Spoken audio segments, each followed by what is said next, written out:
Myntri ke Tnat social welfare uba polling do ulakot pelong ya ke Jingïalang Jong ki Haiñ na Tnat so Kaba per kum na ke Tnat pulit Tnat social welfare ke Tnat pej ya ke Haiñ ke kanun bat ya ke peliu jingmut halo ke jing Donkam bakala ya udrok.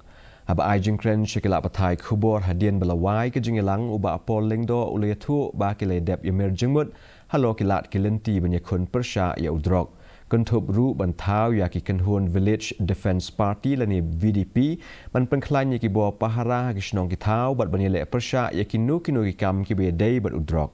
Ula pentip ru ba ki ladon ki jing ai jingmut ban kentup lang no ya ki jaka ki puta jong ke Shillong kantonmen hapo ke Haiñ the Meghalaya Resident Safety and Security Act ban pentikna ya ke jing shim kerteng ya ki nong snong bero. And have not been able to tackle the issue of settlers within the jurisdiction of the cantonment area. So a number of suggestions had come up during the meeting, including bringing the area under the MRSSA for immediate registration of residents of that area. Unong ilam kaliang persya Dr.